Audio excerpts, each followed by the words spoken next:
আসসালামু আলাইকুম প্রিয় অষ্টম শ্রেণীর শিক্ষার্থী, আশা করি তোমরা সকলে ভালো আছো। অষ্টম শ্রেণীর গণিত বিষয়ের অষ্টম অধ্যায়ের আজ আমরা জ্যামিতির ৩ নম্বর উপপাদ্য নিয়ে আলোচনা করব। ৩ নম্বর উপপাদ্য যেভাবে পরীক্ষায় প্রশ্ন আকারে থাকবে সেটুকু হচ্ছে সামান্তরিকের কর্ণদ্বয় পরস্পরের সমদ্বিখণ্ডিত করে। এইটুকু অংশই কিন্তু তোমাদের পরীক্ষায় থাকবে, অথবা এই যে বিশেষ নির্বাচন যেটা লেখা আছে এইটা অনুযায়ী তোমাদের পরীক্ষায় এটা উদ্দীপক আকারে থাকবে। তাহলে তোমাদের এই বিষয়গুলো প্রমাণ করতে হবে। তাহলে এই প্রশ্ন হচ্ছে সমান্তরিকের কর্ণদ্বয় পরস্পরকে সমদ্বিখণ্ডিত করে। বিশেষ নির্বাচন লিখবো আমরা। যদি এইভাবে প্রশ্ন থাকে তাহলে মনে করি এ বি সি ডি একটি সামান্তরিক, এই যে এ বি সি ডি একটি সামান্তরিক। এই সামান্তরিকের এসি একটা কর্ণ, বিডি আর একটা কর্ণ। এই কর্ণদ্বয় পরস্পর ও বিন্দুতে ছেদ করেছে। এখন প্রমাণ করতে হবে যে এও সমান বিও, এই যে এও সমান সিও, আবার বিও সমান ডিও, এটা প্রমাণ করতে হবে। অথবা যদি এই প্রশ্নটায় এভাবে থাকে যে এবিসিডি সমান্তরিকের এসি এবং বিডি কর্ণদ্বয় পরস্পর অবিলুপ্ত ছেদ করেছে, তাহলে প্রমাণ করো যে সামান্তরিকের কর্ণদ্বয় পরস্পর সমদ্বিখণ্ডিত করে। এভাবেও প্রশ্ন থাকতে পারে সৃজনশীল প্রশ্নে। তো এখন আমরা দেখি প্রমাণ।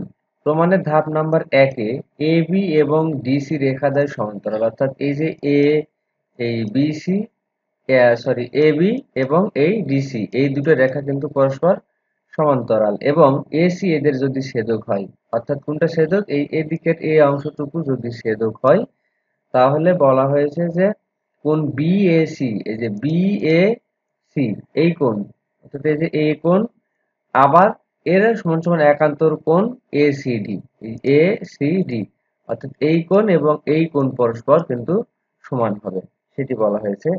আবার যদি আমি একটু এগুলো মিশিয়ে দিই, অনেকগুলা দাগাদাগি হয়ে গেছে। আবার যদি প্রথমে আমরা বের করলাম কি, এই যে এই কোণ সমান সমান এই কোণ, এখানে টিক চিহ্ন দিয়ে রাখলাম। এখন যদি এ বি এবং ডিসি রেখাদ্বয় সমান্তরাল, আবার এর বিডি যদি কর্ণ ধরি, এই বিডি যদি কর্ণ মনে করি, বাইরের ছেদক ধরি, তাহলে দেখো বিডি, এই বিডি সি এই পাশের এই যে এই কোণটা, এখানে আমি ক্রস চিহ্ন দিলাম, বিডিসি এর সমান সমান একান্তর কোণ হবে এবিডি। একান্তর কোণ কোনটা হবে এ বিডি, অর্থাৎ এখানেও ক্রস চিহ্ন দিলাম। তাহলে দেখো আমার এই একটা দুটা যদি ত্রিভুজ এখানে কল্পনা করা হয়, তাহলে এই কোণ সমান সমান এই কোণ, এই কোণ সমান সমান এই কোণ, এটি কিন্তু আমরা পেলাম। এখন 3 নম্বরে দেখো ত্রিভুজ এ ও বি, এই ত্রিভুজ এ ও বি এ একটা ত্রিভুজ, এবং ত্রিভুজ এখানে আরেকটা কল্পনা করবে বিপরীত ত্রিভুজটা সিও ডি বা ডিওসি যে কোনো একটা। তাহলে এ ও বি ত্রিভুজ এবং সি ও ডি এই দুটো ত্রিভুজের ক্ষেত্রে যদি আমরা ও এ বি, অর্থাৎ এই কোণ সমান সমান এই যে ও সি ডি, এই কোণ এটা আমরা আগে বের করেছি 1 নম্বরে। আবার ও বি এ এই কোণ সমান সমান কি বের করেছি, ও ডি সি, এই যে ক্রস চিহ্ন দেওয়া আছে, এই দুটো কোণ কি হবে পরস্পর সমান। তাহলে এখানে এই কোণ সমান এই কোণ, এই কোণ সমান এই কোণ, দুটো ত্রিভুজ দুটো হলো।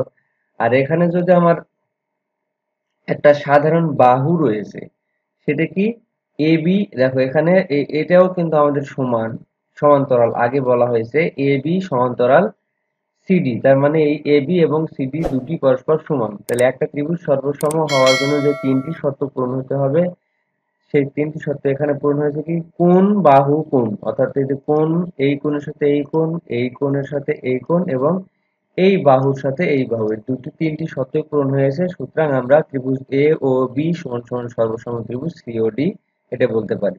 যদি এ ও বি এবং দুটো ত্রিভুজ যদি পরস্পর সমান হয় বা সর্বসম হয়, তাহলে বাকি যে রেখাগুলো থাকবে ত্রিভুজের, সেগুলো কিন্তু পরস্পর সমান হবে, বাকি বাহুগুলোও সমান হবে, কোণগুলোও সমান হবে। সুতরাং আমরা বলতে পারি এ ও সমান সমান সিও এবং বিও সমান সমান ডিও। তাহলে এটি আমরা এই যে এখানে প্রমাণিত লেখা হলো। ঠিক এভাবে তোমরা একটু বুঝে এটি যদি মনে রাখো তাহলে হবে, মুখস্থ করলে কিন্তু বিন্দুর নাম যদি এদিক ওদিক হয়ে যায় তাহলে ভুলে যাওয়া, অবশ্যই এটা বুঝে করতে হবে। তো আজ এ পর্যন্ত, সবাই ভালো থেকো, সুস্থ থাকো, আল্লাহ হাফেজ।